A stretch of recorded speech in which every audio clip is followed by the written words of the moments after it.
I am honestly so thrilled to have you here today because we're tackling a topic that literally every single one of us has faced, or let's be real, will face at some point, hitting absolute rock bottom. We're diving into a really profound narrative today, pulled straight from the data archives of Wisdom of Hope, and it's all about turning an absolute dystopian disaster into unprecedented opportunity. So let's jump right in, because this isn't just about feeling better when your systems crash. It's about fundamentally rewiring how we perceive loss and failure, using a super powerful, multi-layered survival story set right in the neon-lit underbelly of a metropolis. Everything happens for a reason. It's a total cliche, right? People say it all the time. But does it really? Well, to explore this, our source material introduces us to a young man wandering out in the neon wastes, and he is absolutely devastated. He's just been completely hacked and stripped of all his credits. He's stranded, he has literally no way to get back to the upper levels, and he feels completely hopeless. Out there, he runs into a cyber sage and asks him this exact question: how on earth could this total system wipe possibly be for the better? It's a completely fair question, and it's the exact hook that pulls us straight into the core of today's lesson. All right, let's get into section 1, when everything is lost. The young man looks up at the sage and asks, "Everything I had is gone. How can this be good?" This brilliantly illustrates that suffocating, tunnel vision mindset we all get trapped in during a crisis. I mean, when you're right in the thick of a terrible situation, your vision just narrows, doesn't it? The young man tells the sage that this is the worst thing ever. It feels completely impossible to see a silver lining when the pain and the loss are so incredibly raw and immediate. Now, the sage doesn't just offer empty platitudes or, run a quick diagnostic on his mood. He doesn't just pat him on the back and say, "Cheer up, man, it's gonna be fine." Instead, he simply says, "Let me explain through a story." He knows that to truly shift the young man's perspective, and honestly our perspective too, he has to bypass logical arguments and run a much deeper simulation in the young man's mind. So he uses a story within a story to map out exactly how hidden opportunities actually form. Moving on to section 2, the hydro farmer's devastating flood. The sage starts telling him about a poor hydro farmer whose entire sector is basically wiped off the map by a toxic sludge flood. They lose everything, even all their synthetic grain reserves. Now, the son is surprisingly calm. He's regulating his emotions and tells his father, "It's okay, father, let it go. Whatever happened, happened for good." But the farmer, he is consumed by pure panic and anger. He shouts, "Why are you saying foolish things? Everything we had is gone." The farmer is so incredibly enraged by his son's calm acceptance that he cruelly banishes his own son right in the middle of a disaster, simply because he cannot handle his own anger. Let's actually map this out on a timeline to truly grasp the sequence of events here. At hour 1, the toxic flood washes away the sector. By hour 2, the angry farmer has banished his son. As we hit hour 5, evening sets in, the boy hasn't come back, and the farmer is just drowning in deep regret. And then, at hour 6, a sudden armored hover skiff arrives for rescue. There's a pretty dark irony here, right? They are saved almost immediately after he chases his son away. Another survivor on the skiff actually points this out, telling the farmer he scolded the boy for absolutely no reason, because they ended up getting rescued just like the boy's calm demeanor suggested they would be. Which brings us to section 3, struggling to find hope. So even though he's safely aboard the hover skiff, the farmer's internal operating system is basically still crashing. He cries out, "How is this good? We still have no home, no food. What will we do now?" His physical body survived, sure, but his mindset is still drowning. He remains totally trapped in his short-term loss, entirely unable to see any future path forward because he's obsessively staring at the closed door behind him. And to be fair, the reality was pretty grim. They're now living in a tiny, corrugated scrap shelter down in the Undercity. His wife has to go work all the way up in the upper levels just to afford their basic daily rations. The farmer goes to the megacity to search for work but finds absolutely nothing. He looks at his failing synthetic crops and just feels entirely hopeless. Finding hope in the middle of this specific list of struggles, it's incredibly difficult.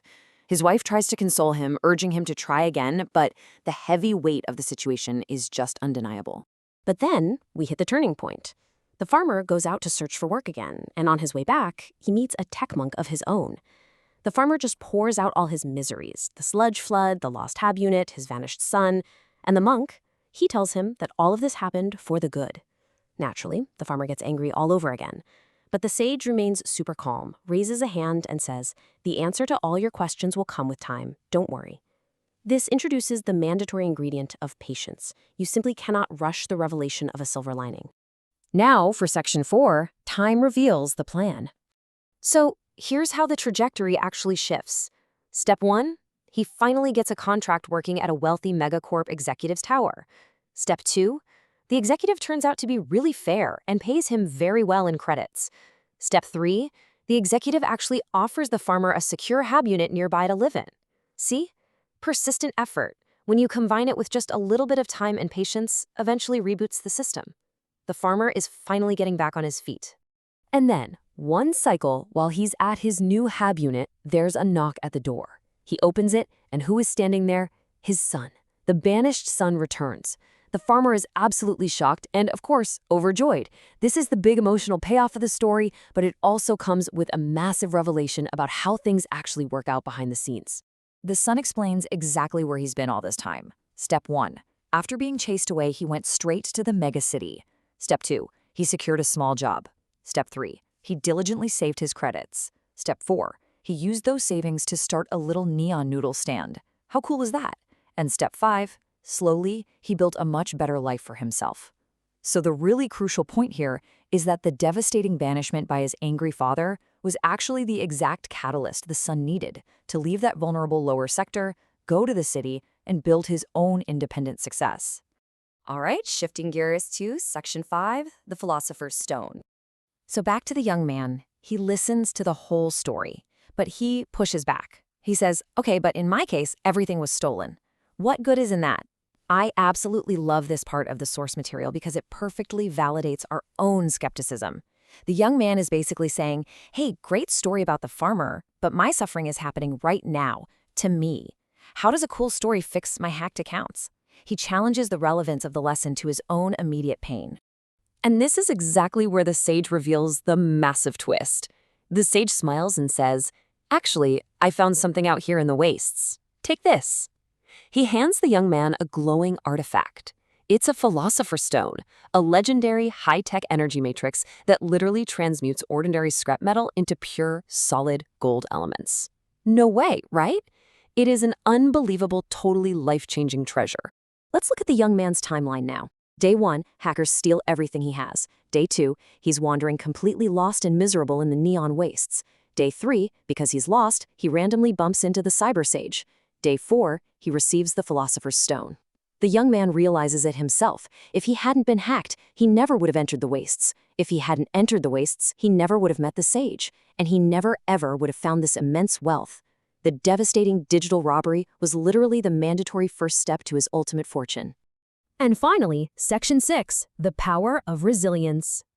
Here are the incredibly powerful core lessons we pulled directly from the source today. First, time changes everything. The present moment is never the final destination.